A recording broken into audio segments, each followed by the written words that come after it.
Baik, kita lanjut. Nah, singkat cerita, akhirnya sampai ke Jakarta dan ikut audisi. Bukan audisi lagi ya, sudah ada di panggung nih. Perasaannya Juva ketika pertama kali ada di panggung besar dengan sorotan kamera dan otomatis lampunya juga yang luar biasa. Bagaimana perasaan? Gugup pasti sih. Iya, gugup karena baru pertama kali ketemu panggung yang besar kayak begitu. Karena terus gitu nyanyi di depan artis lagi kan? Sebelumnya kan pasti hanya ikut lomba-lomba di daerah, belum sampai di tingkat nasional. Apalagi bilang ketemu artis siapa? Bunda Maya, itu termasuk artis yang besar di tingkat artis. Oke.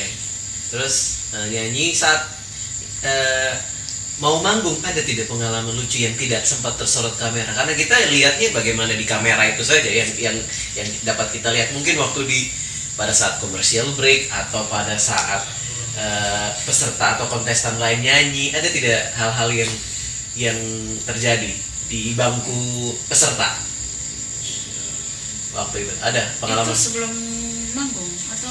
Maksudnya sudah ada kalian sudah ada di posisi tempat duduk kan? Waktu itu kan kalian dikasih tempat duduk, ya kan? Tadi dikasih tempat duduk kan? Terus mungkin waktu commercial break atau waktu peserta lain tampil, apakah ada hal-hal yang tidak tersorot kamera tapi terjadi dan itu memorable, masih diingat sampai sekarang? Ada? Jadi waktu kita pertama aja ini masuk waktu kita mulai pertama kali menjalankan kaki itu belum tampil action. Hampir terpleset karena hitam semua situ licin kan kaca gitu kan. Biasanya kan di panggung-panggung sini ya papan pakai papan ya udah jingkrak-jingkrak. Jadi itu kayaknya ternyata dia terap-terap gitu pada yang terjadi. Tapi hampir jatuh gitu dan ada pengalaman. Untung juga saya masuknya kedua. Mama teman saya sempat jatuh dan terpental gitu. Ternyata kita memang benar. Jadi semua peserta yang hadir saat itu memang peserta yang baru pertama kali ada di event sebesar itu? Tidak. Mereka itu jebolan idola cilik, idol The Voice Kids Indonesia. Berarti ya kalau bicara pengalaman mereka mungkin jauh lebih juara-juara FL2SN itu yang tingkat nasional. Mereka itu punya pengalaman. Jadi kita berdua aja orang yang baru gitu. Jadi yang kalau mau dibilang ya pengalaman juga ya cuman manggung-manggung di daerah. Itu paling tinggi tingkat provinsi Jupa. Sementara saya kan cuman nyanyi di sini. Sementara mereka itu memang orang sudah malah ada guru vokal ikut gitu. Jadi mereka ada yang selebgram juga. Iya, saya sempat lihat sampai followersnya sampai puluhan ribu. Jadi kita benar-benar orang yang baru sama sekali untuk yang kompetisi besar seperti itu. Terus yang pengalaman yang lucu juga. Jadi kita pas mau tampil, kalau sudah di atas ternyata tidak boleh lagi keluar karena jarak toilet dari panggung itu jauh. Jadi kita tahu tidak perlu kita tahan pipis.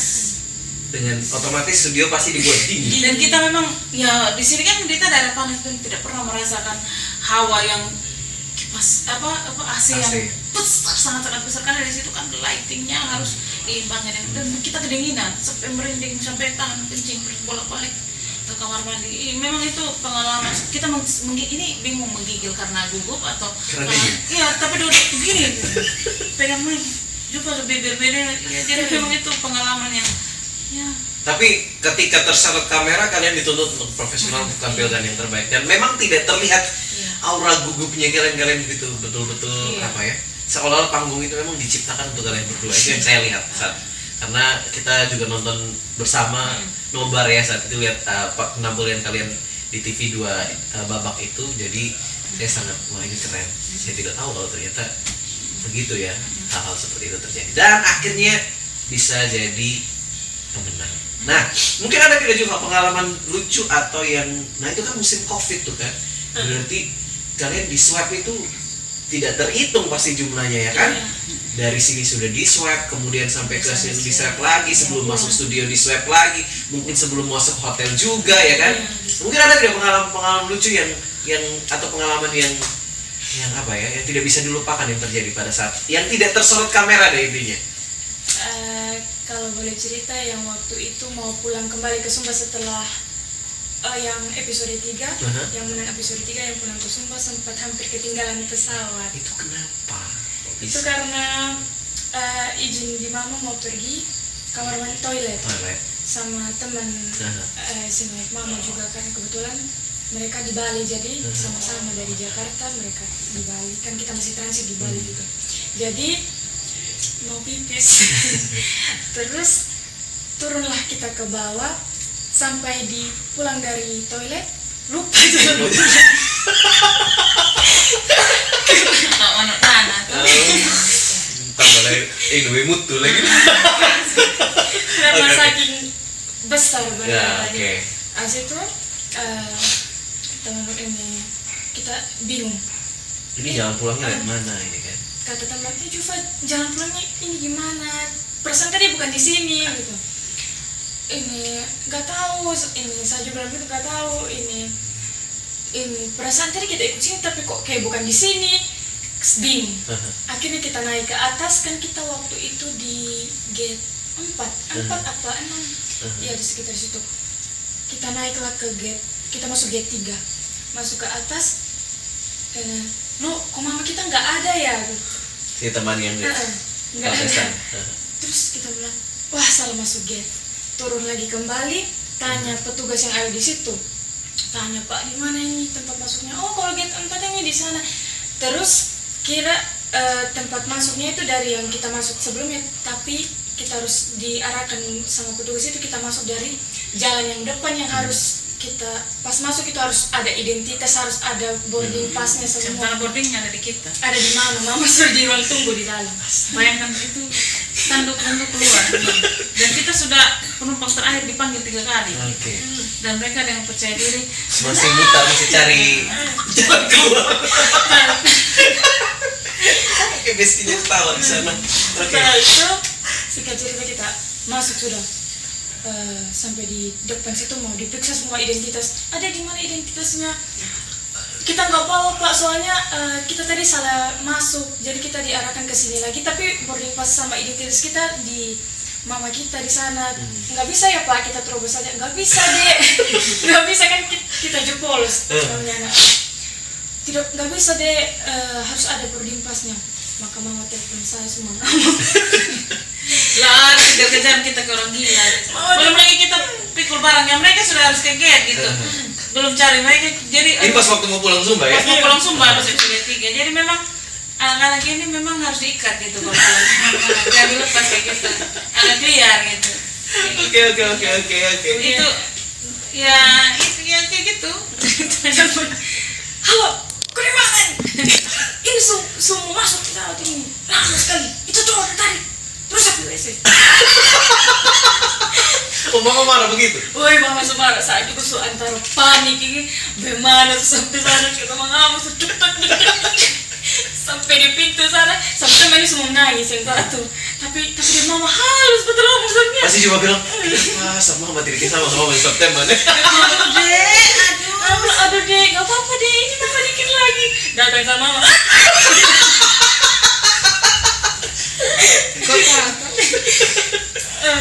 Abis itu sudah mama datang dan saya sudah lihat mama lihat nih, sudah lihat mama kasih boarding pass, makan kau di Prancis. Wah, akhirnya Sabrin bisa main. Takut di Bali itu kau mati lagi hilang. Minum air lagi sampai di pesawat pun saya minum air. Pokoknya tobat sudah situ itu sudah lucu menurut saya. Oke ya. Dan singkat cerita akhirnya kita tahu bersama bahwa Mama Nana dan juga Jufa berhasil menyabet kejuaraan itu menjadi juara pertama ya di kompetisi Sing Like Mama. Oke, pertanyaan selanjutnya yang mau saya tanyakan ke Jufa dan juga Mama Nana, menjadi pemenang di ajang kompetisi Sing Like Mama, boleh dibilang adalah salah satu pencapaian terbesar saat ini yang dialami atau diterima oleh Jufa dan Mama Nana. Pasti perjalanannya tidak mulus. Ada tidak kendala yang boleh dibilang kendala paling besar dalam proses ini? Jadi Pak Rinto, sebelum kita berangkat itu memang kita sudah disampaikan oleh pihak TV bahwa kita harus jaga kesehatan, taat prokes, karena di sana ini sistemnya ketika kita negatif positif COVID langsung gugur gitu. Dan tidak ada perpanjangan waktu lagi untuk istirahat itu tidak, karena sudah terschedule semua di sana. Dan saat itu Hamin berapa ya, 14 kita mau berangkat, sakit, satu keluarga sakit. Saya juga, anak saya yang kedua juga Pea sempat COVID ya, positif dengan bergejala gitu. Ya kami tidak pernah tahu dapat di mana. Kami sudah ya secara ini kami tak prokes gitu, tetapi bahwa virus itu bisa masuk dalam tubuh kami tidak tahu saat itu. Dan ketika saya positif COVID saat itu membuat saya drop dalam artian bukan karena fisik, tetapi secara psikologi saya drop karena wah ini tinggal 14 hari dan pasti kita karena kita di sana PCR. Kalau antigen saya juga tidak terlalu khawatir, kita bisa push dengan obat-obatan, dengan konsumsi makanan yang baik dan lain sebagainya. Ya, bisa lah pulih dalam 14 hari. Tetapi saat itu bahwa kita COVID dan harus PCR. PCR itu ya kita belajar dosing, cari tahu lah bahwa dan itu juga kita sudah konsultasi dokter. Untuk PCR itu dia bisa membaca bangkai virus selama 3 bulan. Bahkan sekalipun sudah dinyatakan negatif bisa apalagi yang bergejala. Yang tidak bergejala pun akan terbaca seperti itu. Dan itu ketakutan yang sangat besar untuk saya. Sempat saya drop dan ya Tuhan, saya menyesal begitu. Memang kenapa seperti itu ya? Oke tak prokes, tapi yang menjaga kondisi kesehatan berarti kondisi fisik saya tidak jaga karena Juva juga sibuk dengan aktivitas di luar, padahal sudah dikasih tahu jangan terlalu sibuk di luar, beraktivitas di luar, dan saya juga sibuk mencari uang gitu dengan menjual, bikin kue, sibuk sampai akhirnya kurang istirahat. Dan saya tidak pernah berpikir bahwa ada sesuatu yang besar yang Tuhan mau kasih gitu. Saya mengabaikan itu dan saya sempat drop dan akhirnya saya sadar gitu ya Tuhan sudah kasih kesempatan untuk ini kok saya sia-siakan begitu. Saya tidak bisa menjaga kesehatan dan saya menyesal sekali, menyesal saat itu, benar-benar menyesal sampai saya menangis. Tiap malam sudah pernah cuman bergumul Tuhan minta ampun saja untuk ini. Kalau memang Tuhan punya rencana yang baik untuk kami, ya please kasih kesempatan saya sekali lagi gitu. Jadi sudah kita sampai akhirnya cari bagaimana kalau misalnya kita mau ke tes COVID itu biar tidak terbaca, browsing, akhirnya ketemu bilang itu harus cuci hidung sama pakai air garam itu. Sudah cari air garam dan kita cuci hidung, ada videonya itu kita cuci hidung, pengalaman sakit sampai harus keluar. Pokoknya push dengan makanan sampai 2 minggu itu saya tidak urus lagi jualan gitu. Dan bagaimana kita kondisi kita harus latihan dengan kondisi yang drop dan saya sangat salut dan sangat terharu dengan perhatian teman-teman saya bahwa mereka tahu kami dapat COVID, tetapi mereka tetap support, tetap datang ke sini, memang jaga prokes gitu, support kami. Jadi dalam keadaan positif COVID pun Mama Nana dan Juva tetap latihan? Tetap latihan. Dalam kondisi tubuh yang ngedrop? Dan Juva sempat hilang suara begitu. Tidak bisa nada-nada tinggi, itu sempat khawatir kami. Dipaksa pun tidak bisa, dan yang melatih kami akhirnya mereka sudahlah biar kalau kami harus COVID Tuhan, kami COVID bersama dengan kami. Kita sudah terlanjur di sini, tapi puji Tuhan mereka tidak COVID. Padahal kami ini kalau bilang intens dekat ini, dekat kan harus latihan vokal. Sudah kami latihan dan paksa sudah drop juga tidak bisa sampai malam-malam dengan lagu juga yang sangat sulit saat itu. Kami harus aransemen, tapi sudahlah percaya bahwa Tuhan pasti kasih kesempatan lagi begitu. Dan akhirnya setelah kami minum obat-obatan herbal maupun medis sampai pada hari mau berangkat itu, kami itu harusnya berangkat tanggal 1 kami sudah di studio karena mereka sudah cari tiket paling cepat. Jadi kami jadwalnya tanggal 1 itu harus sudah ada di Jakarta. Sudah karena tanggal 4 kami tampil. Jadi tanggal 1 sampai di sana langsung studio untuk prepare segala macam. Dan PCR lagi pasti. Iya. Akhirnya waktu kami mau berangkat H-1 dihubungi oleh manajemen sana, ternyata kami tidak dapat tiket. Saat itu sedang pembatasan PPKM, jadi kami sulit dari sini. Semua sudah berangkat, tinggal kami. Sempat kecewa ya Tuhan, kayaknya memang Tuhan tidak mau kita berangkat. Saat itu kayaknya kita tidak mungkin lah berangkat begitu. Karena ya itu disukasi kita COVID, tambah lagi kita tidak dapat tiket pesawat, ya memang sudahlah bukan seolah rezeki. Itu pertanda Itu gitu pertanda bahwa memang bukan rezeki sudah. Jadi sempat sudah. Jadi sudah yang menerima tapi menerima tidak menerima. Saya Bapak Julfa sempat ini, kami sudah berusaha dari berbagai macam channel, kalau mau dibilang minta tolong orang-orang hebat juga untuk tolong bisa dapat tiket besok di Change atau apa, tidak dapat gitu. Dan kami tidak berangkat. Sementara orang sempat kecewa, saya lihat story teman-teman sudah di studio, sudah mulai proses latihan. Sudahlah, saya bilang ya tidak apa-apa, Tuhan ini mungkin bentuk teguran untuk kami bahwa ketika kita sudah, ya istilahnya sudah ada berkat di depan mata, kenapa kita abaikan gitu, kita tidak fokus. Akhirnya kami tetap berusaha juga, tetap juga kami fitting baju, ambil baju, bayar baju begitu.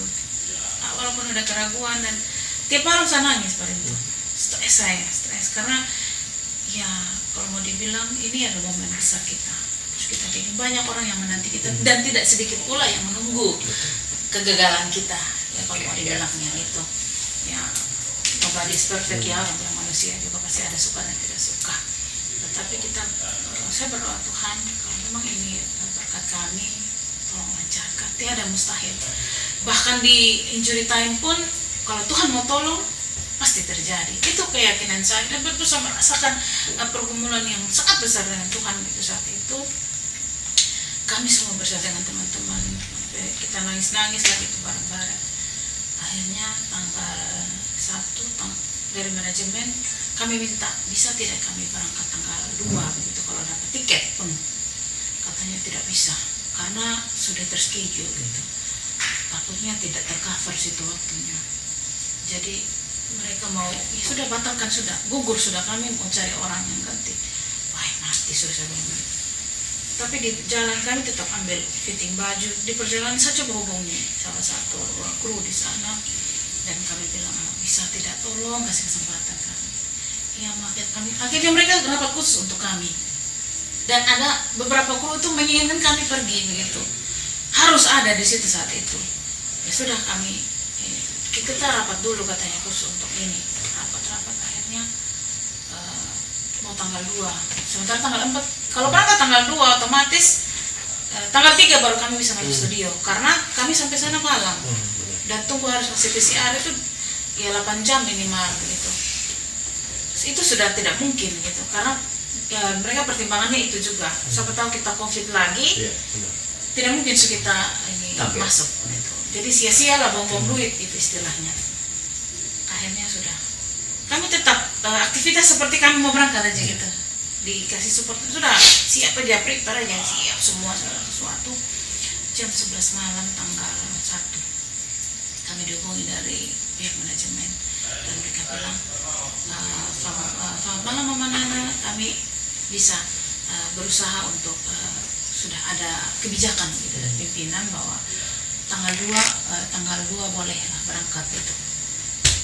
Oh ya oke, saya bilang semoga dapat tiket. Ya kami lagi berusaha gitu, saya lihat di Traveloka full semua nih, jadi bisa sejalan. Total jam 11 masuk tiket dari, ada tiket, ternyata double tiket itu. Sama karena kami akhirnya dapat tiket gitu. Tapi perjalanan panjang lewat Kupang, Surabaya, transit sampai jam 6 sore di sana. Nah, malamnya kebetulan kami sudah dapat tiket, kemudian kebetulan asal keluarga yang besok mau berangkat sama kami, dapat WA dari Wings Air bahwa penumpang ini besok tidak ada penerbangan, cancel. Tapi kami belum dapat WA. Kenapa belum dapat WA? Jadi sudah fix cancel. Sampai bandara katanya yang mau cancel. Tapi ada yang tidak dapat WA juga, kami tidak dapat WA. Ternyata hari itu full. Dan kami puji Tuhan bahwa kami tidak termasuk orang yang di cancel gitu. Dan kami tetap berangkat. Yang lain itu cancel gitu. Jadi ada beberapa penumpang yang cancel, padahal sudah punya tiket. Dan mereka sudah beli tiket jauh sebelum kami dapat tiket. Itu yang kalau mau dibilang ya di luar dari ini gitu. Langsung teman saya bilang, saya sempat suami saya marah, jangan kau ini apa itu, kayaknya kalian sudah dapat tiket, jadi kita besok tetap harus berangkat gitu. Ya entah antara emosi atau ketakutan juga tidak jadi berangkat, kecewa ya diluapkan sudah saat itu.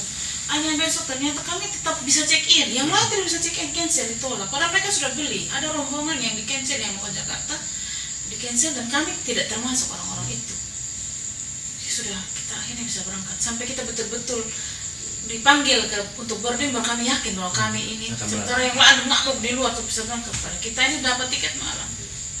Sedang Tuhan semoga ini pertanda baik. Sampai di sana kami berangkat ke Kupang terus transit ke Surabaya, dan di Surabaya harusnya kami harus PCR lagi gitu kalau menurut aturan penerbangan. Dan kami sempat khawatir takutnya ketika kami dinyatakan positif berarti kami tidak akan lanjut ke Jakarta. Saat itu panik waktu mereka pengumuman di pesawat bahwa penumpang yang akan lanjut ke Jakarta silakan turun dan kemudian harus PCR. Saya bilang juga mati kita pasti terbaca di sini. Kalau sampai Jakarta kita masih bisa kali, saya bilang bisa kita ngomong, saya bilang gitu.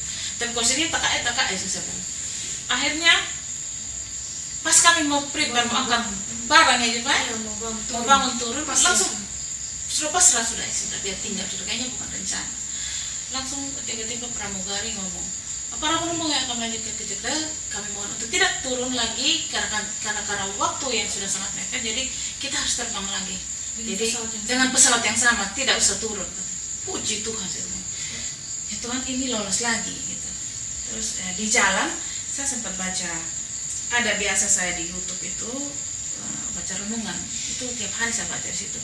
Dan di situ saya baca di situ judul renungan hari itu berjuanglah dan menang katanya gitu. Saya kecoh, saya kirim di teman di Kasandu, Kak, kayaknya kebetulan yakinlah bahwa itu suara Tuhan. Berjuang, kau sudah berjuang, pasti akan menang. Dan semua bilang kalian pasti menang gitu. Itu support sebenarnya untuk kami walaupun belum tahu gitu.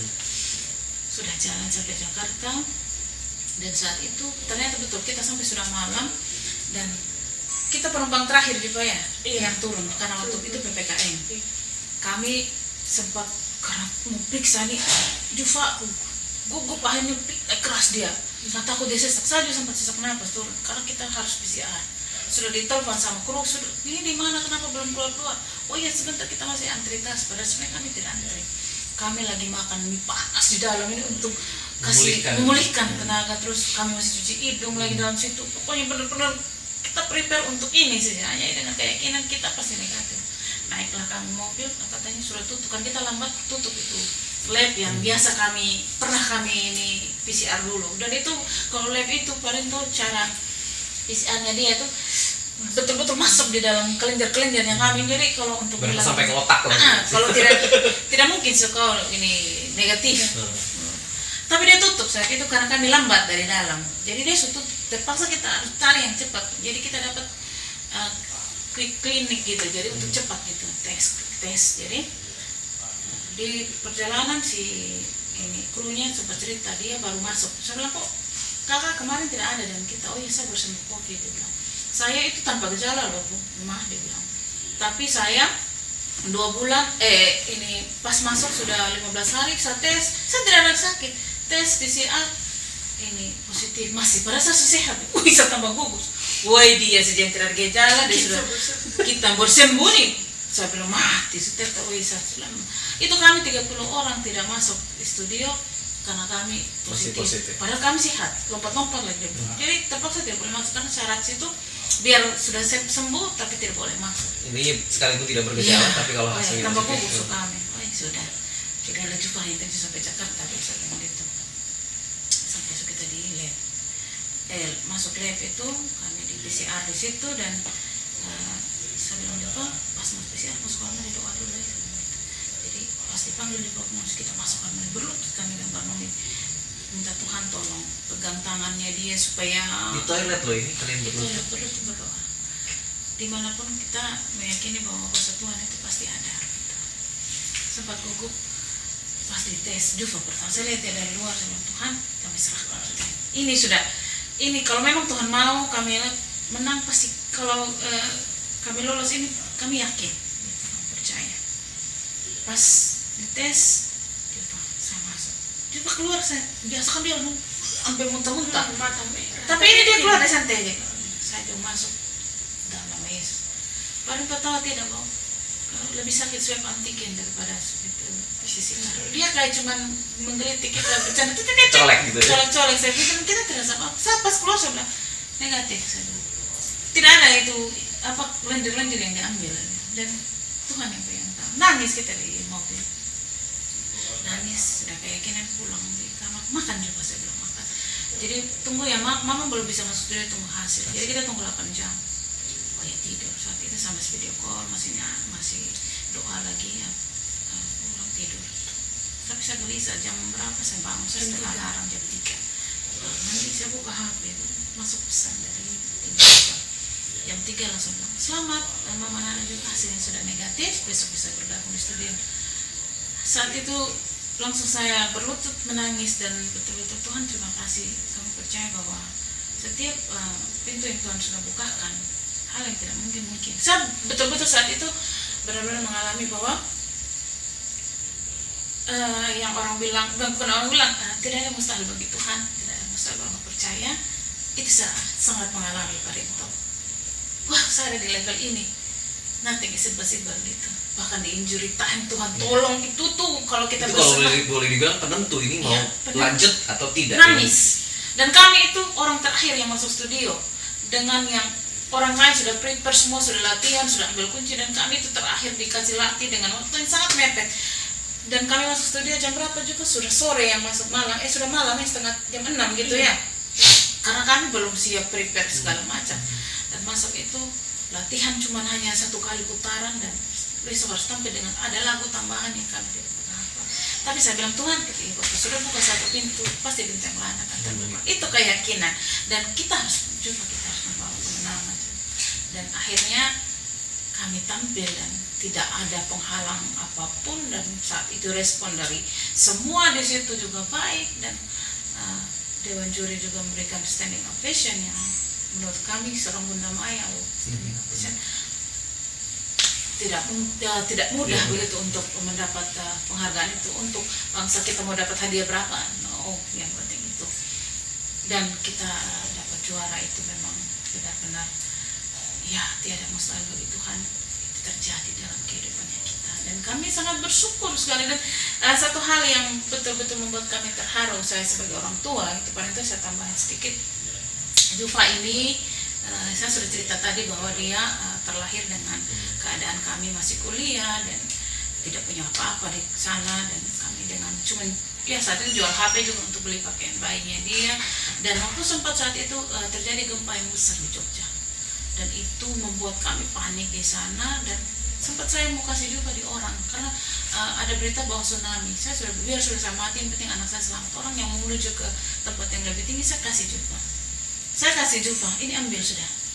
Untung saat itu orang tolak, tapi ada anak laki-laki kosku. Untung mereka ternyata kos dekat situ. Mereka terima juga untuk menyelamatkan saya, biar susah tenggelam itu dengan hiruk-pikuknya Jogja saat itu. Jadi anak mereka ada GTO saat itu dipegang juga gini, dari jam 6 pagi sampai jam 10 kami tidak bisa kontak siapapun, dan juga sudah tidak ada di tangannya kami. Baru saya sadar, ternyata saat itu saya tidak sadar baliknya, dan juga tidak ada di tangannya saya. Kemudian dibawa oleh orang sampai jam 10, kami panik dan sudah nangis, mana Jufa gitu. Akhirnya dia pulang, diantar oleh anak-anak kos yang laki-laki itu, dengan keadaan dia sudah setengah haus dengan asap kendaraan. Dan saat itu saya membayangkan bahwa tadi yang Bapak juga bilang, kalau seandainya anak ini kita kasih ke orang, mungkin juga tidak akan pernah kita diangkat sampai seperti ini begitu. Bahwa memang ya tidak, ini semua karena Jufa begitu. Kami berpikir bahwa memang anak ini rezeki untuk kami, bahwa kalau kami kasih di orang, mungkin dia sudah hidup dengan orang lain, mungkin orang itu sudah seperti apa. Dan kami penyesalan yang terbesar yang tidak akan pernah kami lupa, bahwa kami sudah memberikan anak kami untuk orang. Tapi memang puji Tuhan bahwa semua proses itu punya cerita dan punya makna untuk hikmah gitu untuk kami, bahwa apa yang kita anggap biasa-biasa saja, apa yang kita anggap kita tidak pernah peduli, itu adalah berkat terbesar untuk hidup kita, termasuk Jufa dan termasuk pengalaman-pengalaman kami yang saya bilang tadi. Tuhan sudah kasih lu lolos audisi pertama, tapi kau sia-siakan, kau tidak jaga diri, padahal Tuhan sudah siapkan sesuatu itu. Jadi memang untuk semua yang ada di sini, bahwa ketika Tuhan sudah memberikan, jangan pernah menganggap remeh segala hal yang menurut kalian itu biasa saja, tidak mungkin, jangan. bahwa setiap apa yang kalian alami dalam kehidupan kamu itu punya maksud, ada hikmah di balik semua, termasuk saat ini. Ya mungkin Tuhan juga mau bilang ke Mama Jufa dan Jufa bahwa setiap orang yang mau sukses, setiap orang yang mau hidupnya jauh lebih baik tidak akan pernah lepas dari tantangan. Yes. Mungkin teman-teman juga tahu ya, selain menjadi seorang ASN, Mama Nana ini juga punya usaha ya, Jajan Nana. Ini saya salah satu pelanggan konsumen setia. Apa yang Mama Nana masak tuh pasti enak. Juga bisa masak. Tidak bisa. Kau makan. Oke. Apalagi kalau Mama yang masak RW gitu. Oh, enak. Oke. Ya, panjang perbincangan kita tadi, dan terima kasih buat Mama Nana dan juga Jufa yang sudah mau jadi tamu pertama saya di WMUTU Channel ini. Terima kasih sudah berbagi hal yang luar biasa. Sebagai yang terakhir, apa nih pesan buat Mama Nana untuk, mohon maaf ya, untuk wanita atau perempuan yang pernah mengalami hal yang sama yang pernah Mama Jufa alami, untuk kasih motivasi biar tidak pernah ada hal yang salah ketika kita mau berubah jadi orang yang lebih baik. Apa mungkin pesannya untuk perempuan-perempuan atau mama-mama yang mungkin menghadapi hal yang sama? Dalam arti anak perempuannya juga mengalami hal yang sama. Mungkin pesan Mama Jufa untuk buat mama muda khususnya ya, atau persiapan mom to be gitu, yang at least pernah mengalami hal yang seperti kami MBA seperti itu, bahwa kita manusia itu diberi kesempatan yang sama, waktu yang sama, segala hal yang sama oleh Tuhan. Tidak ada yang dibedakan, hanya soal cara, waktu, momen seperti itu. Jadi jangan pernah ketika kita jatuh dalam suatu masalah, khususnya berumah tangga atau kita berhubungan dengan suami, pasangan hidup, bahwa ketika kita jatuh, percayalah bahwa tidak ada kata bangkit ketika kita sementara berdiri gitu. Jadi ketika jatuh baru ada itu kata bangkit ya, seperti itu pemahaman kita. Rumor ya. Ya, belum pernah dengar saya. Aku terjatuh dan tak bisa. Saya kalau ngomong nyanyi, jadi segala sesuatu itu ada naik turunnya. Ketika kita jatuh, percayalah bahwa kita akan bangkit begitu. Asal ada kemauan, ada komitmen dalam diri kita untuk mempertanggungjawabkan kejatuhan itu, seperti itu. Dan nothing is impossible. Segala sesuatu Tuhan sudah siapkan untuk kita.